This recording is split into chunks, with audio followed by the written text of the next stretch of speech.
You don't have a focus problem. You don't have a motivation problem. You don't even have a discipline problem. What you have is an attention hijacking problem, and it's happening silently, every single day.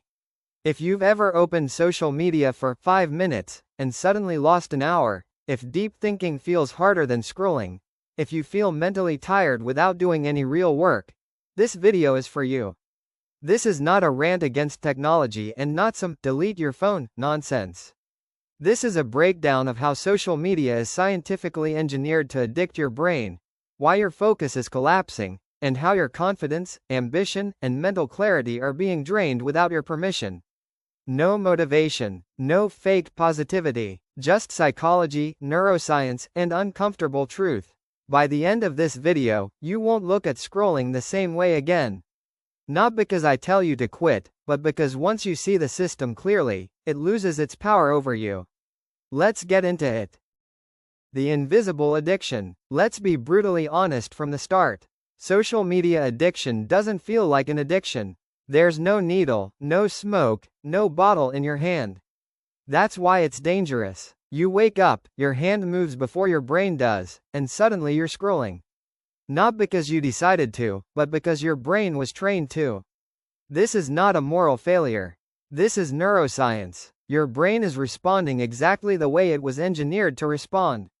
Every swipe, every notification, every like is a tiny dopamine hit. Dopamine is not the pleasure chemical, like Instagram gurus say, it's the motivation chemical. It tells your brain, do this again. Social media platforms exploit this loop perfectly. Infinite scroll removes stopping cues. Notifications act like slot machines. You don't know what you'll get next, and that uncertainty keeps you hooked. This is the same variable reward system used in gambling. Different product, same psychology. The scariest part? You think you're in control because it's just 5 minutes.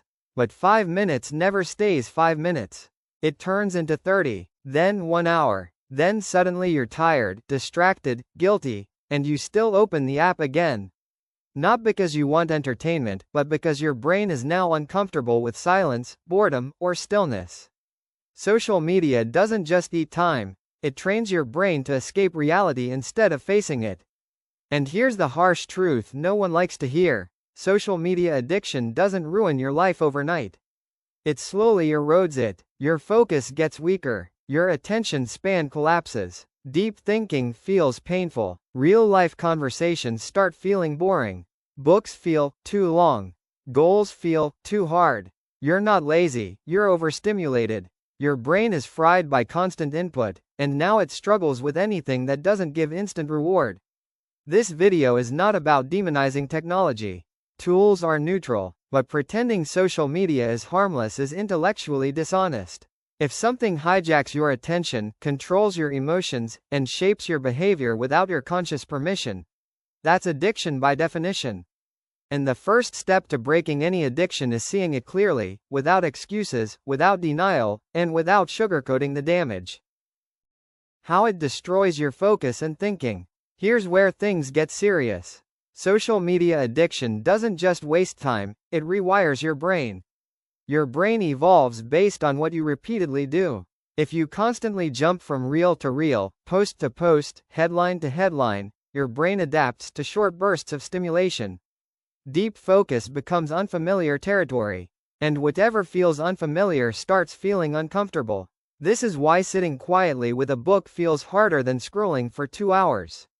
This is why studying for 30 minutes feels exhausting, but watching random content for 3 hours feels relaxing. Your brain has been trained to crave novelty every few seconds. When novelty disappears, your brain panics. That panic is what you call boredom. In reality, it's withdrawal. Scientifically speaking, constant digital stimulation weakens the prefrontal cortex, the part of your brain responsible for focus, decision-making, impulse control, and long-term planning. That means social media addiction doesn't just distract you, it lowers your ability to resist distraction in the future. You don't lose focus because you're weak, you lose focus because your brain circuitry is being conditioned against depth. Now connect this to real life. Ambition requires sustained effort. Learning a skill requires repetition. Building a career requires patience. But social media trains the opposite behavior: quick reward, zero effort, instant validation. So when real life demands discipline, your brain resists. You start procrastinating, overthinking, and escaping back to the same apps that caused the problem in the first place. That's the loop. And it's brutally efficient. Another underrated damage is fragmented thinking. Your mind becomes noisy. You struggle to think one clear thought from start to finish. Even when you're offline, your brain keeps craving stimulation. You check your phone without notifications. You unlock it without intention. This isn't habit anymore, it's compulsion. And compulsive behavior always kills clarity. The most dangerous part? You start confusing consumption with progress. Watching motivational clips feels like growth. Saving productivity posts feels like self-improvement. But nothing actually changes. You're informed, not transformed. Your brain gets the illusion of movement without real effort, and that illusion keeps you stuck exactly where you are. The confidence trap and fake comparison.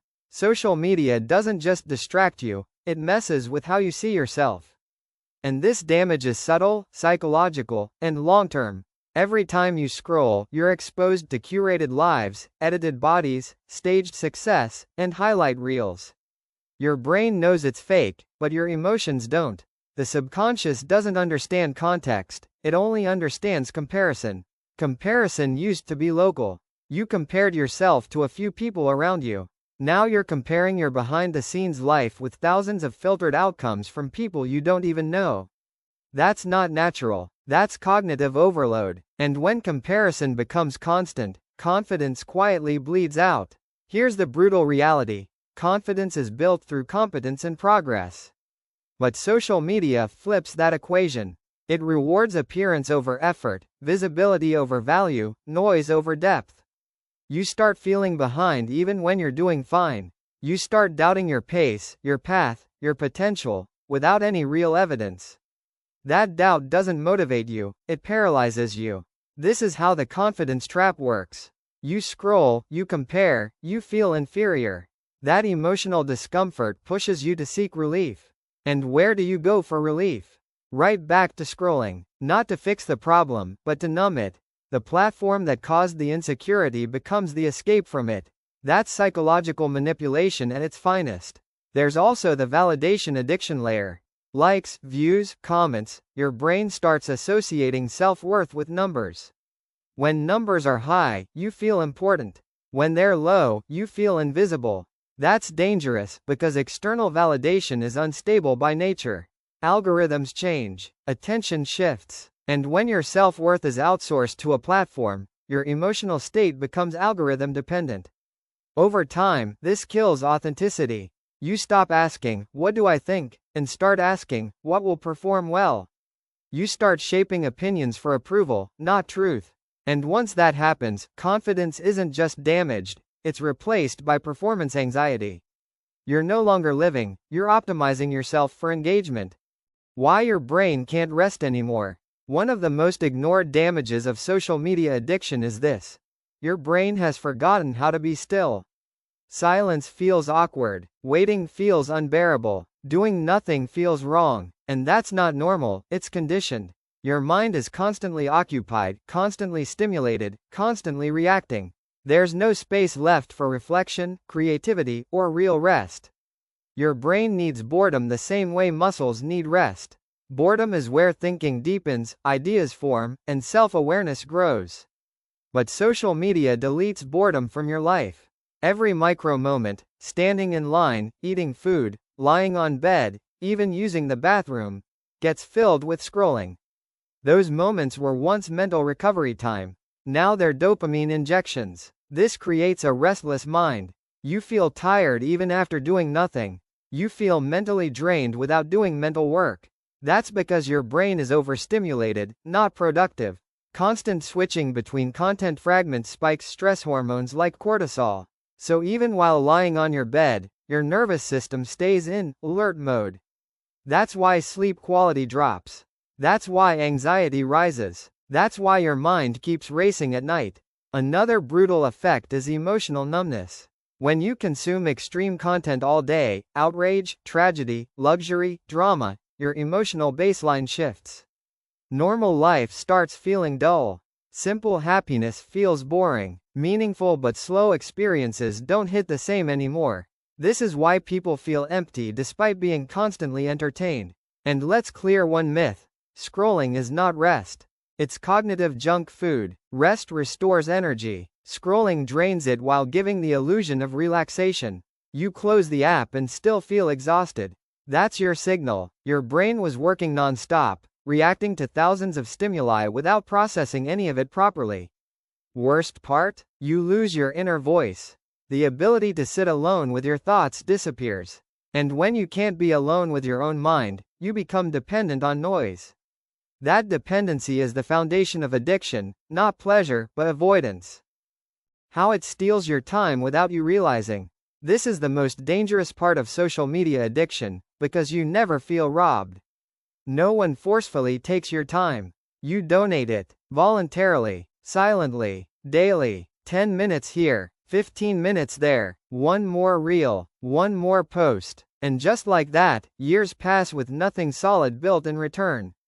Time lost from social media isn't dramatic, it's microscopic. That's why it escapes detection.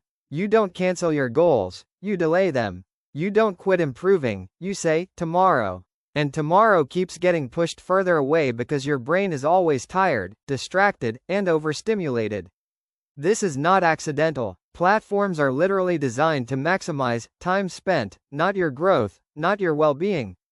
Now think practically. If you spend even 2 hours a day scrolling, that's over 700 hours a year.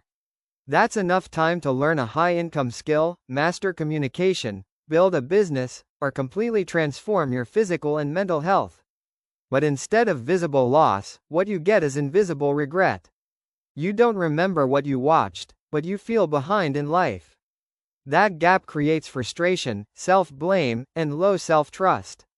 Another silent theft is decision energy. Every post you see demands a micro-decision: like, skip, comment, swipe. Your brain burns energy on meaningless choices all day. By the time you need to make important decisions, study, work, exercise, think, you're mentally exhausted. So you avoid effort and escape back into scrolling. Again, the loop closes. And here's the cold truth: social media addiction doesn't fail you. It works exactly as designed. What fails is your awareness of the cost. You think you're just killing time. In reality, time is killing your potential, slowly, quietly, politely. Why willpower alone will never fix this. Most people attack social media addiction with the wrong weapon: willpower. They say, from tomorrow, I'll use it less. That sounds logical, but it fails almost every time. Not because you're weak, but because you're fighting a system that's stronger than individual discipline. Expecting willpower to win here is like expecting memory to beat an algorithm optimized by behavioral scientists. Your brain is not designed to resist infinite stimulation all day. Willpower is a limited resource. It drops when you're tired, stressed, hungry, bored, or emotional, which is basically most of the day. Social media waits for those moments. You don't open apps when you're strong, you open them when you're vulnerable. That's not coincidence. That's design. This is why deleting apps for a week feels great, and then you reinstall them. The urge doesn't disappear because the underlying triggers remain. Boredom, stress, loneliness, procrastination. Social media is not the root problem, it's the coping mechanism. Remove the coping mechanism without fixing the cause, and your brain will find another escape, or drag you back to the same one. There's also an identity issue. If your social life, news, entertainment, validation, and learning are all tied to one screen, quitting feels like social isolation. Your brain interprets it as loss. That's why you feel anxious after deleting apps. It's not addiction talking, it's your brain protecting familiarity, even if that familiarity is harmful. The smarter approach is environmental control, not self-control. Change the system, not the person. Reduce friction for good habits and increase friction for bad ones. If your phone is always within reach, you'll use it. If notifications are on, your focus will be hijacked. If boredom has no offline alternative, scrolling becomes default. Real freedom comes when you stop relying on motivation and start redesigning your environment. That's how every sustainable behavior change works, scientifically, not motivationally. The rational way to take control, without going extreme. Let's be clear, this is not about deleting all apps, throwing your phone away, or acting morally superior. Extremes don't last. What works is control through design. You don't fight addiction head-on, you starve it indirectly. Start with friction engineering. Make bad habits inconvenient. Turn off all non-essential notifications, especially likes, comments, and random alerts. These notifications don't inform you, they interrupt you. Next, move addictive apps off your home screen. Even one extra swipe creates a pause, and that pause is often enough for awareness to kick in. Awareness beats impulse. Second, create clear usage rules, not vague intentions. Less scrolling is useless. Rules like, no social media before noon, or, only 30 minutes at night, are measurable and enforceable. Your brain respects structure more than motivation. This is why discipline feels easier when rules are specific. Third, and this is crucial, replace, don't remove. Your brain needs stimulation. If you remove scrolling without replacement, boredom will pull you back. Fill those micro moments with low-friction alternatives. Reading a few pages, writing thoughts, walking, stretching, or just sitting silently. Silence is uncomfortable at first because your brain is detoxing. That discomfort is a good sign. Fourth, stop using social media as emotional medicine. When you feel stressed or low, scrolling feels soothing, but it actually delays emotional processing. Instead, name the emotion. Literally, I'm anxious, I'm bored, I'm avoiding work. Labeling emotions activates the rational part of your brain and weakens impulsive behavior. This is backed by neuroscience, not self-help fluff. Finally, shift from passive consumption to intentional use. Use social media like a tool, not an environment. Go in with a purpose, post, reply, research, and exit. No aimless scrolling. The moment you scroll without intention, the algorithm takes control. What happens when you finally break free? This is the part no one talks about, because it doesn't sell apps, courses, or fake motivation. When you reduce social media addiction properly, life doesn't suddenly become flashy or exciting.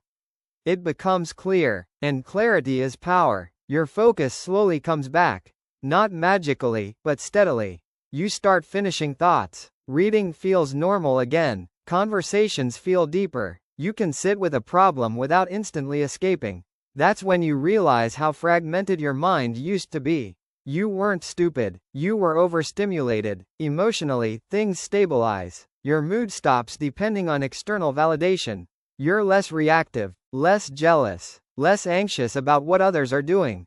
Comparison loses its grip because you're finally busy building your own lane instead of watching everyone else race. Confidence returns, not the loud kind, but the quiet, grounded kind that comes from self-trust. Time starts feeling longer. Days don't disappear anymore. You suddenly notice how much space exists when scrolling is gone. That space can feel uncomfortable at first, but it's also where growth lives. Skills grow in silence. Ideas grow in boredom. Discipline grows in discomfort. Social media stole those environments from you without asking. And here's the most underrated benefit: you regain agency. You stop being reactive and start being intentional. You choose when to consume, when to think, when to rest. That sense of control changes how you see everything, not just your phone, but your habits, goals, and future. Most people never reach this stage because they don't quit scrolling, they quit trying. But if you've made it this far in the video, you're already ahead. Awareness is the real upgrade. Once you see the system clearly, it can't fully control you again. The brutal truth most people don't want to accept. Here's the uncomfortable reality. Social media addiction survives because it's convenient.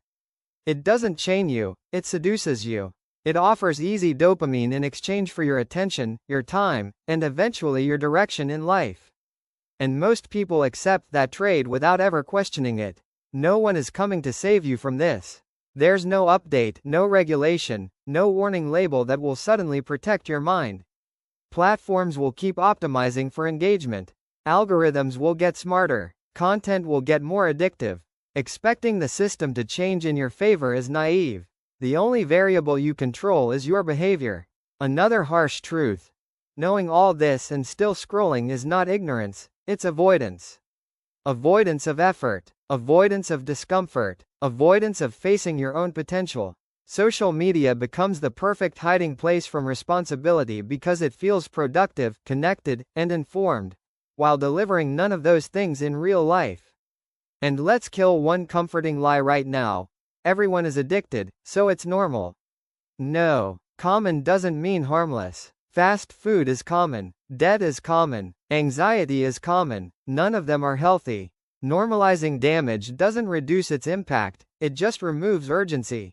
The real cost of social media addiction is not time or attention. It's identity drift. You wake up one day realizing you've consumed more lives than you've lived. You know more about strangers than about yourself. You've reacted more than you've created. And that realization hits hard, because time doesn't come with a refund. This isn't about becoming anti-technology. It's about becoming anti-manipulation. Using tools consciously instead of letting them use you. The difference between successful, focused people and distracted, frustrated ones is not intelligence, it's attention control. Final wake-up call. Take your mind back. Let's end this with pure logic, no drama. Your life quality is directly proportional to how you spend your attention. Attention is finite. Once a moment is gone, it's gone forever. Social media doesn't steal your life in one day.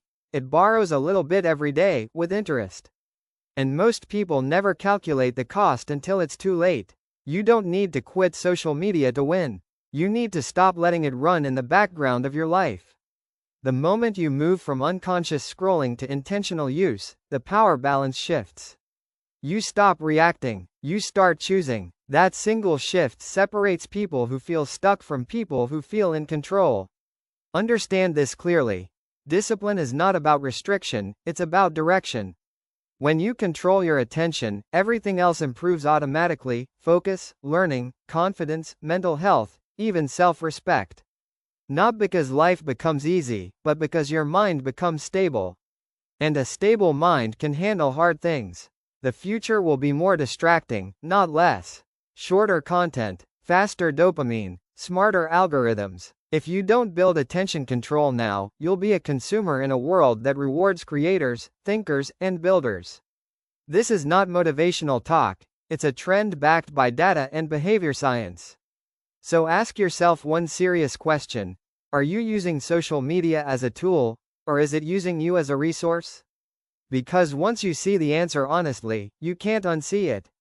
If this video made you think, even a little, then it already did its job. Now the rest is on you.